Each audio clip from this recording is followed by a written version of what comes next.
Welcome, welcome. Come on in,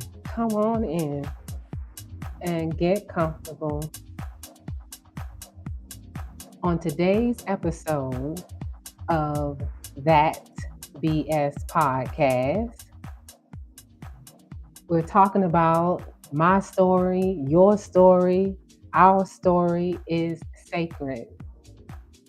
And this is day 30 in the Learning How to Flow in Midlife 55-day series. In today's deeply affirming episode, we're going to be reminded that every part of our journey, both the pain and the power, is holy ground.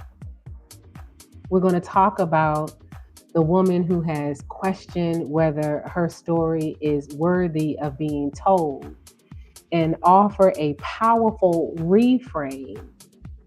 Your story isn't just valid, it's sacred. This episode is an invitation to reclaim your narrative, speak your truth, and honor every chapter without shame. As I mentioned, this is day 30 and learning how to flow in midlife 55-day series with 55 days of giveaways. I am super excited that I'm coming up on chapter 55 and I'm celebrating. Somebody cue the graffiti. I am celebrating by giving away this course, lesson by lesson, Your Midlife, Your Way, a journey to an unapologetically authentic self. And lesson 30 is love your intellectual self. Love your intellectual self. And the QR code is right here. And keep in mind, this is free, free, free. I know it's my signature course, but it is free. That's how serious I am about getting this in your hands. All right, let's jump in. My story is sacred. And keeping in mind that we're using the F.L.O.W framework that I have created. F.L.O.W. You all can say it with me. The F is for face the unbelief. L, let go of the lie. O, own your story. And W, win at your next chapter. So, in thinking about our stories being sacred, I couldn't help but think about back in the day in church, growing up in church, we used to have a segment in the church service called testimony service, right? And it was a time when people could get up and share their story, share their testimony about, you know, what happened that week, what God is doing in their lives, and the impact and things that are happening in their lives. And I do understand why we stopped doing testimony service. I do. I get it because sometimes, um, hold on, here we go, responding back to a viewer, because sometimes people just wouldn't know what to say, right? They just wouldn't know what to say during testimony service. I mean, people would say some inappropriate things, or people would go entirely too long. So we stopped doing testimony service. But one thing about that I did appreciate about testimony service is that people shared their stories. They shared what they were dealing with, and typically at the end of each testimony was the standard line is, those of you who know the power of prayer, please pray for me and I'll pray for you. So one of the things that we were able to find out is what uh, our church members were going through and how to specifically pray for them. Well, here we are today. Fast forward the clock. No more testimony service, right? But everybody has a story. Everybody has something that they're dealing with. Everybody has their trials, tribulations, their ups and their downs. Every day that we wake up and we have breath in our body, there's something to deal with. And as we age, there's something. There is always something. And we have to stop suffering in silence, right? We need to share our story so that other people know that they're not by themselves. So, for example, I am in my next chapter, embracing my next chapter, navigating my next chapter. That's what this series is all about.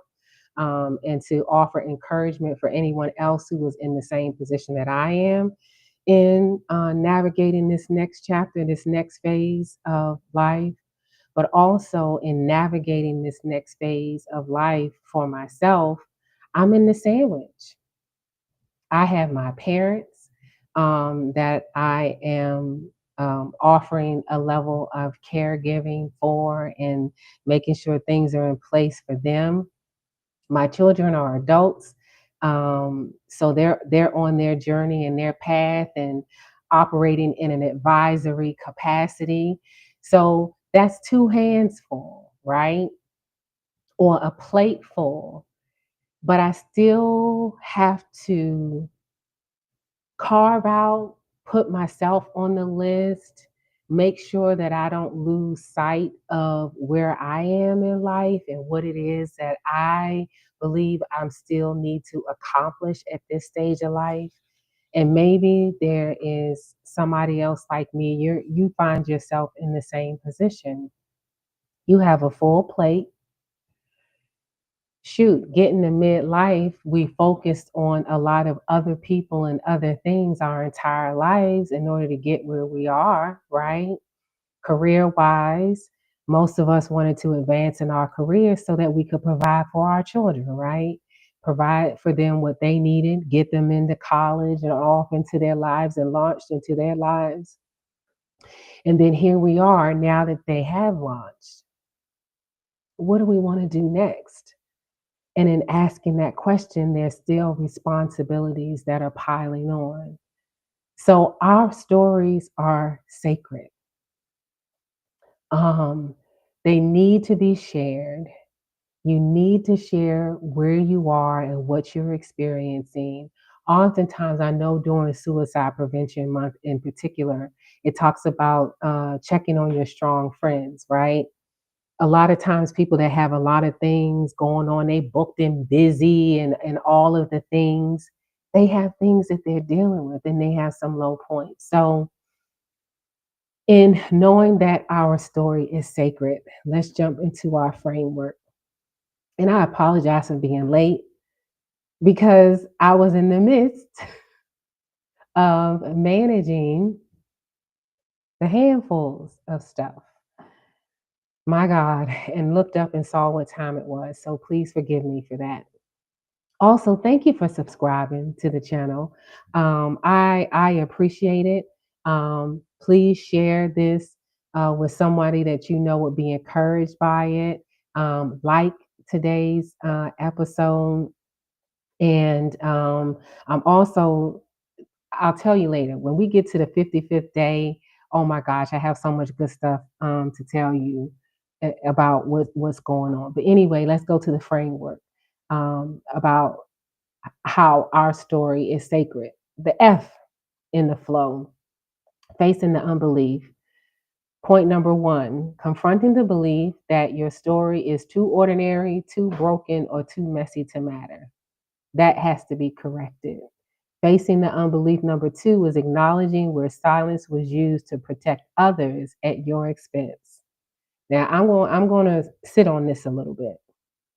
Acknowledging where your silence was used to protect others at your expense. When we don't share our stories because we're concerned about other people, we are postponing our healing.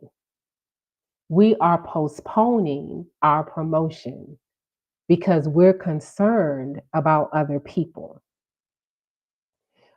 Us being silent is harming us because we're concerned about somebody else, and that's at our expense. When we hold in the things that concern us and our story and our testimony and what we're dealing with, that impacts our body. We are holding that in. It's like holding on to a toxin or eating a toxin and allowing a toxin to stay in our body. We have to shift that belief. And the third bullet point for face the unbelief is naming the fear that your story will be misunderstood or rejected. Someone needs to hear your story. There is someone watching you, admiring you, thinking that you are a overnight success, thinking that everything is peachy keen. And I'm not saying that it's not all good, but people also need to know what it is that you have had to press through and work through in order to get where you are and have the experiences that you're having. So for example, it's like keeping up with the Joneses, right? I often say to people and my coaching clients is that we don't know what the Joneses had to do. We don't know what their sacrifices were. We don't know how people are living on the other side of the door. We just think we're seeing one thing, but we really don't know what's going on, right? So naming the fear that your story will be misunderstood or rejected. It's not going to be misunderstood. It's going to be understood by those who need to understand. All right. L, let go of the lie. Releasing the lie that your past disqualifies your future. We've talked about that. Number two, letting go of the belief that your voice doesn't carry value. I am a firm believer that every day that the good Lord allows us to wake up, it is because we have purpose and we have a plan in this day. Because one thing is for certain and two things for sure, that anything that no longer has an added value on the earth is no longer here. Okay? Can somebody say dinosaurs? Can somebody say ice age? Can somebody, okay, anything that is no longer necessary or has fulfilled its purpose and its assignment is no longer here. Because you are here, because you see me, you hear me, you have a purpose and a plan. Your voice has value. Your very presence has value. So we don't need you to be silent. The third bullet is dismantling the myth that someone else needs to validate your truth. It is your truth, hon. It's your truth. Nobody else needs to validate it. It's yours. Own your story, the O in the flow framework. Number one, embracing your lived experience as your greatest asset. Your lived experience. The one thing I used to watch um, uh, Pastor Keon and Shawnee's podcast, and I love what they said is that, we're not experts, but we have experience, right? Embracing your lived experience as your greatest asset. One thing is clear is that when we have had an experience about something, when we have experience, nobody can take that experience away, right? That is our greatest asset. I am famous for saying that wasn't my experience. My experience was, I hear you, I understand. That wasn't my experience. This was my experience. I'm not saying you're going to have the same one. I'm not saying when you make the call, this is what's going to happen. I'm not saying when you do X, Y, and Z, this is what's going to happen. I can share with you my experience. Your experience is your greatest asset. It's again back to the church reference. The old ladies in the church, of which now I am the old lady, would say, I know too much about him. You can't make me doubt him, right? I know who God is. I've studied various religions and religious texts and all that sort of thing. I know who God is. You can't convince me of anything else because I have experience and a relationship with God for myself, which is the reason why one of my favorite scriptures is in Job. I think it's 42, 43, the last book in Job, where he says to God, I heard about you. I have heard about you, but now I know you for myself. Come on now. Mm. Number two bullet in Own Your Own Story, giving language to the lessons, not just the losses. Come on. I wish I had graffiti. No, I don't actually, because if I had graffiti, I would be pissed off because then I would want to be sweeping it up. Giving language to the lessons, not just the losses. You've got some lessons that I need to learn from, somebody else needs to learn from. And guess what? There are even lessons in the losses. Give some language to that. Share that. Because guess what? Lessons learned are not often repeated. And if we glean the lessons from our losses, when we find ourselves in a position again, because we will, where we have obtained a thing, a place, a position, resources, whatever the case may be, because we've gleaned the lesson in the losses, we're not going to make the same mistakes the next time. But we have to give language to it. We have to talk about it. We have to share in order to be able to get those lessons and those nuggets. And the third and final bullet for Own Your Story is honoring your story as a gift to you and others. It is a gift, not only for yourself, but for somebody else. Win the W in the flow framework. Win at the next chapter. Here we go. Bullet number one, sharing your truth with clarity, not apology. What you got to apologize for? And who do you have to apologize to? This is your truth and sharing it with clarity. Bullet number two, living out loud from a place of worth, not wounds. Living out loud from a place of worth, not wounds. Everything that you have experienced, adding to your value. We talked about it. So you're not a healed person, talks from a healed place, not a wounded place. What is that cliche we often say is hurt people hurt people? Let's reverse that. Heal people heal people. So you sharing and living out from a place of worth and not wounds is you living out loud from a healed place, from a whole place, from a place that you listen, you want for other people a healing and a wholeness that you're experiencing. You want others to have the peace that passes all understanding. So that's what you're going to share with other people. When you come into the presence of individuals who always got some mess going or like to keep some mess going, they're operating from a wounded place. They're not healed yet.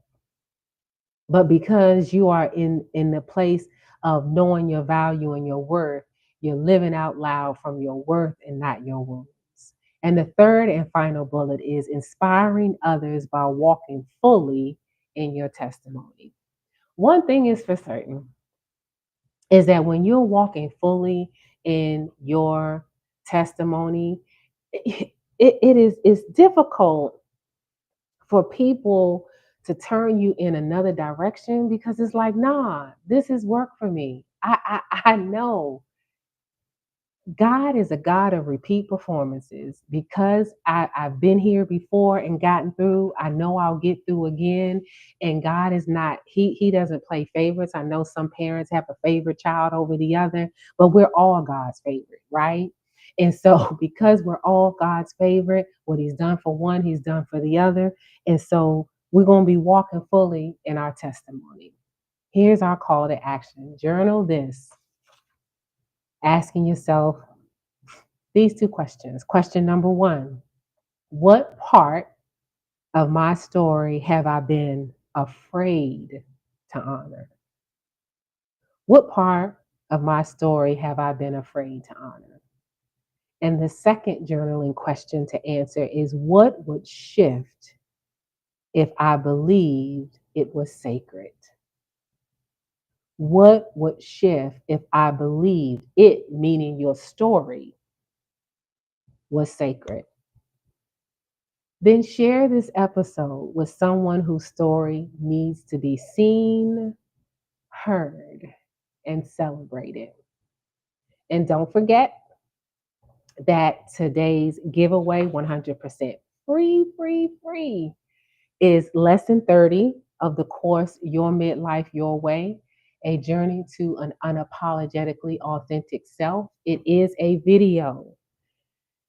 Lesson 30 is love your intellectual self. I'm telling you, as you put each of these freebies together, it is going to bless your life in being your full, authentic self, unapologetically. Okay. Here is a larger QR code just in case you didn't see it. And I look forward to seeing you tomorrow, hopefully on time at 7 p.m. Eastern Time. I love you. I so appreciate you. Don't forget to like and share. And for those of you who are watching on the replay, thank you so much. Please share this with somebody that you know is ready for their next chapter and ready to show up unapologetically authentic as themselves. And I look forward to seeing you all tomorrow night. Have a good evening.